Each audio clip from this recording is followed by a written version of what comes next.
I... Traveler, I know what that look means. What's on your mind? Maybe seasoned veterans have an instinct for it. I sense it too. Something seems to have changed, but I can't confirm for sure. It could be difficult to verify.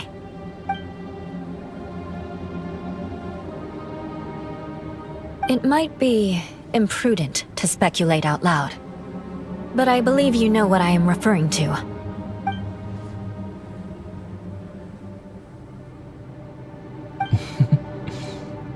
Traveler, I think...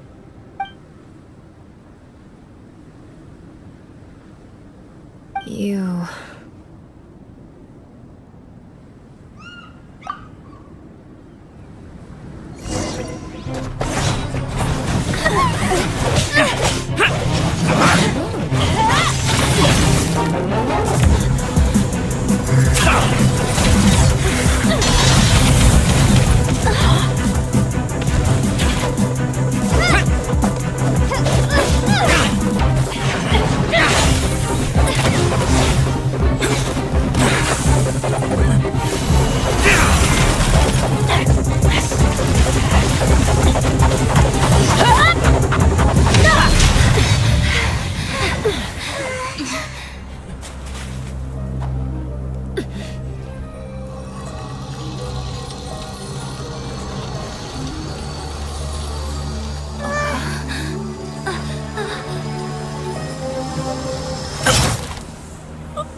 Albedo, let's... It's not over yet!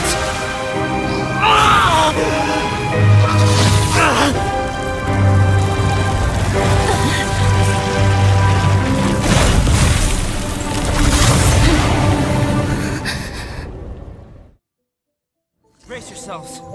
This'll be a challenge. Stay back! I'm going to cut this weed down to size!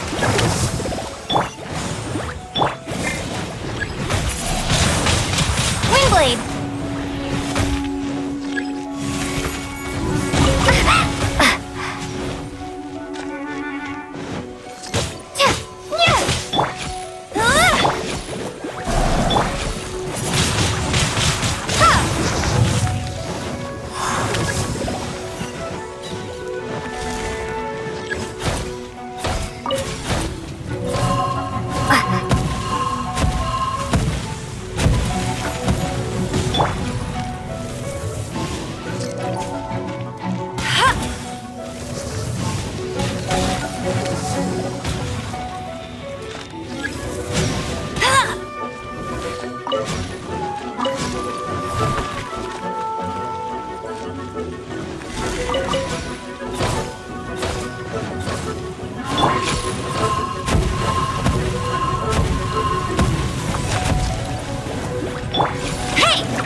Is everyone alright?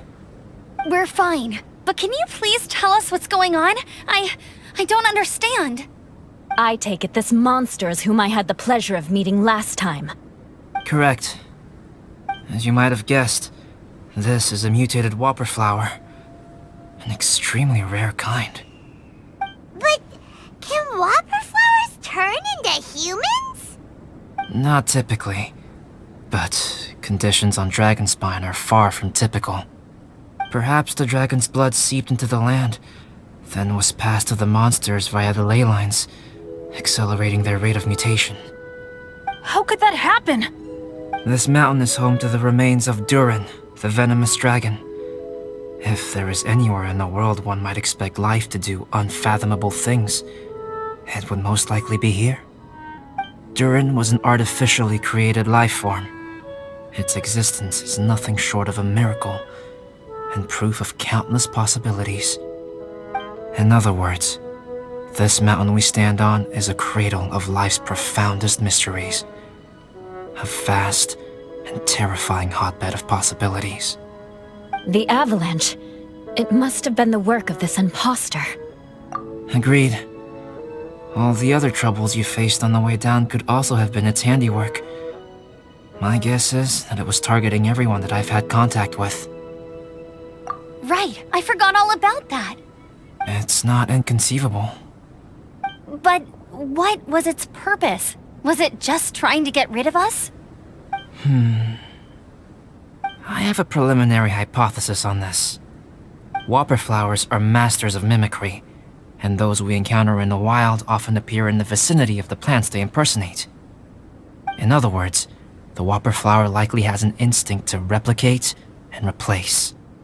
As a plant, it will disguise itself as another plant and infiltrate the group, hiding among them for cover.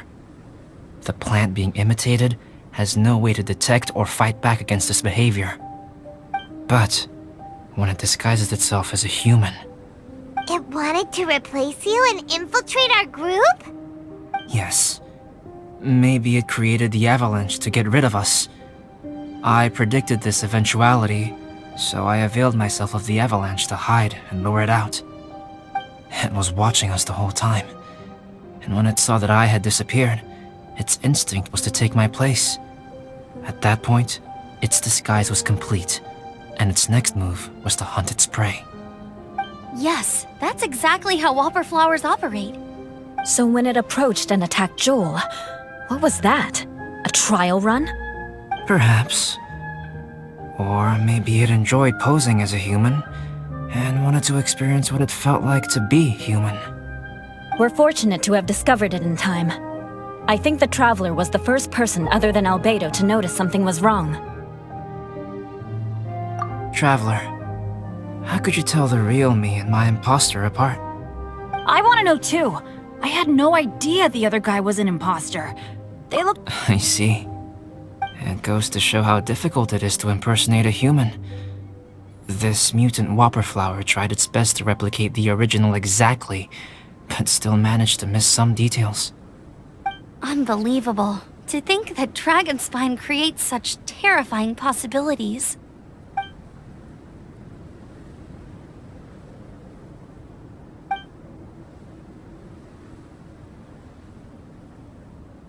Anyway, at least we won in the end. It looks like my method did work after all. I used up all the bad luck, and the good luck finally came through. About that. If you're referring to having fallen down the mountain and avoided injury, well, that's because I was secretly protecting you. Huh? Well, that still counts as good luck to me. Yes, that's not an unreasonable way of looking at it. Okay. We've been delayed long enough. Time to move on. Yeah, let's go!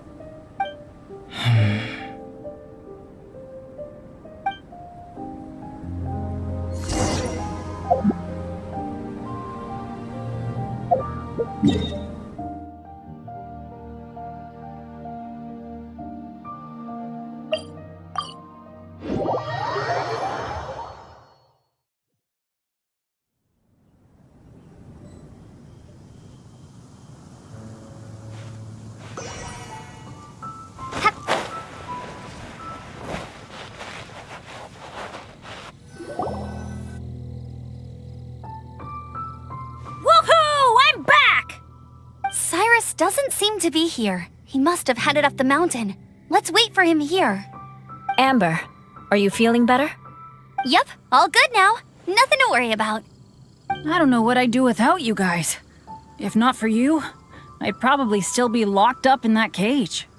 I really want to thank you all properly, but I can't think how at the moment. Huh? You must be pretty used to being on the receiving end of people's kindness by now, though, surely. You probably need it often enough given your situation. Come on, don't put it like that. Sure, plenty of people have shown me kindness before, but that doesn't mean I will ever take it for granted. No matter how many times people help me out in life, I will never forget any of them. Well, instead of repaying those who helped you, perhaps you could help others yourself. Everyone meets others in need from time to time. By choosing to be there for them, you're passing the kindness you received onto others. Yep, you're right.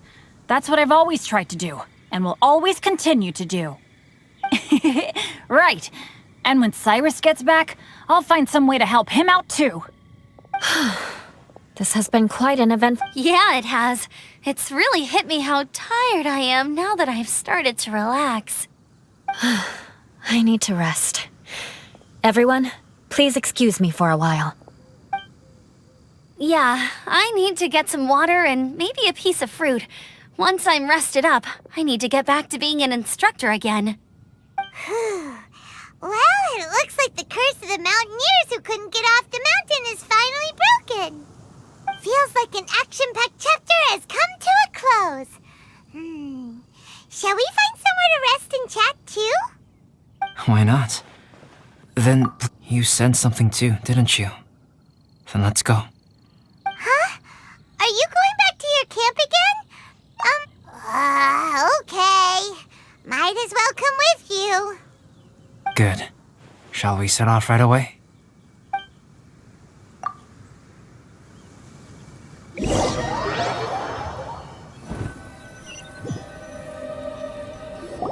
Sorry for bringing you back here once again.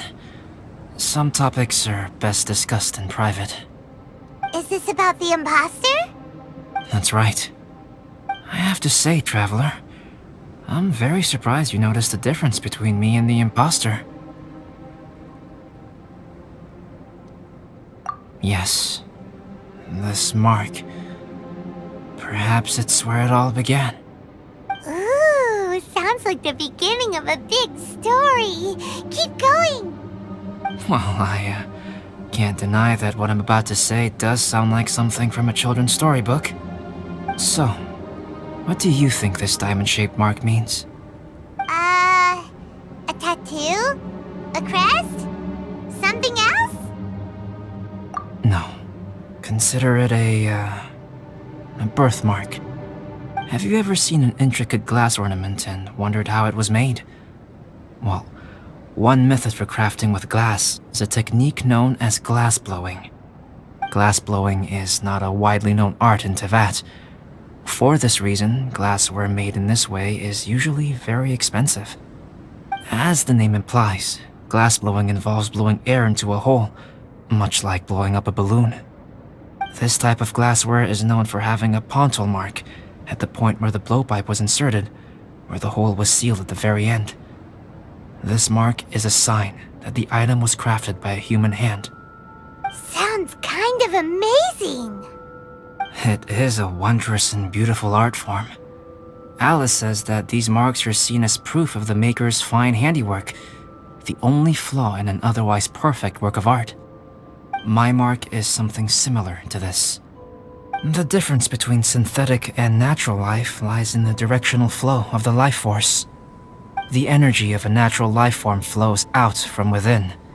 That's why flower buds bloom and curled leaves unfold. And it's the very reason we watch and wonder at blossoming flowers. Creating life artificially, on the other hand, involves, to a certain extent, the introduction of an external source of energy into the embryonic life form. When the hole where the life force was infused is sealed at the end, it leaves a mark not dissimilar to the pontal mark in blown glasswares. The alchemical substance drips and spreads out in all directions, resulting in this rather ingenious diamond shape. Wow! So that's where it came from. This mark is a sign of my artificial origins, and proof of my imperfection as a human.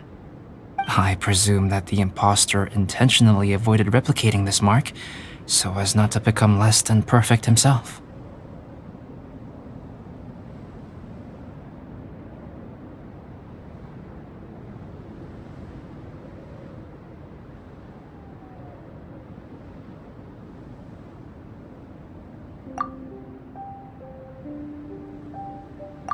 You are fundamentally different from other people. I have few qualms about sharing my secrets with you. Just as Paimon said, it all sounds like a story. Even if you were to tell anyone else, they would regard it as nothing more than a tall tale. The transcendent and miraculous are not the only things to which human beings aspire. They pursue the everyday, the ordinary, to a far greater extent than I would have ever. People like to believe that those who are thoroughly different from themselves could only ever exist in stories. It makes things much easier. Or, in other words, all of the unfathomable things we've seen recently would make good material for a novel. I have friends who write novels. If they wrote this story, it'd probably be even more complex. Making up stories is easy. Even Paimon can do that. Oh. I didn't know you had that kind of talent. Paimon's the best guide into that. Making up stories is a piece of cake. In that case, how about we have a storytelling contest? We can base our stories on the events of the last few days. Sounds great. But we still have to help out the Adventurers Guild. I understand.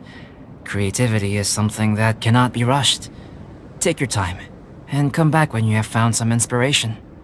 We'll see whose story is more compelling. Deal! Okay, we'll regroup with the Adventurers Guild for now. Sure.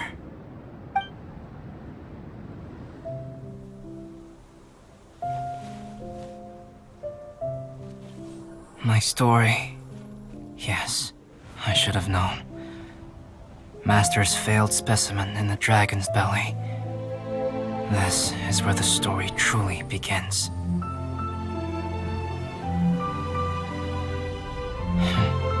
If we switched places, if you were the survivor, then as the abandoned experiment, the failure of the primordial human project, I'd want to replace you too. I would replicate your appearance, study your alchemy, and create miraculous life forms to divert your attention.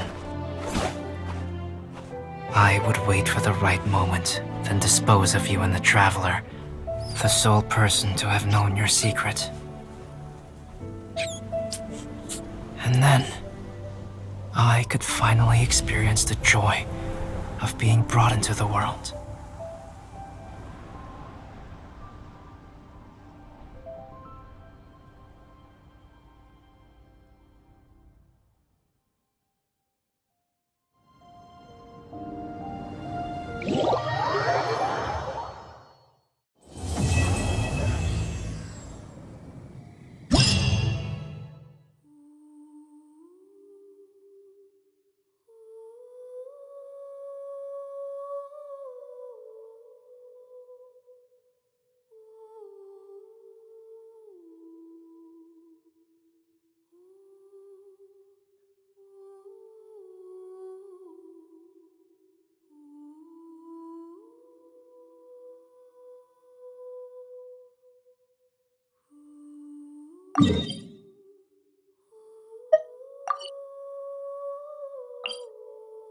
Guess what?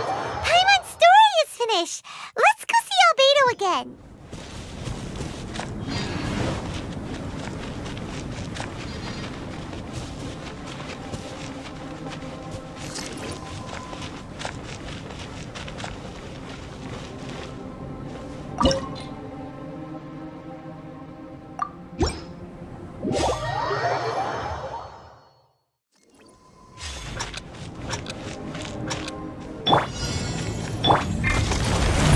Go,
got me.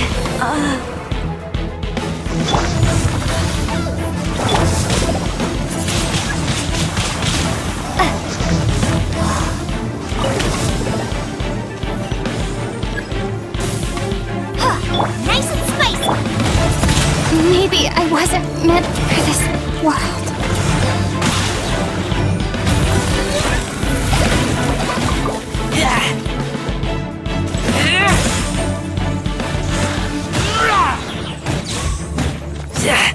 Out of the frying pan, into the fire.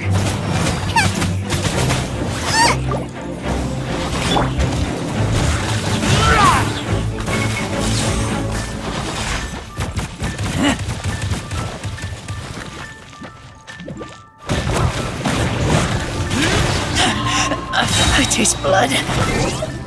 Lupical! My Lupa...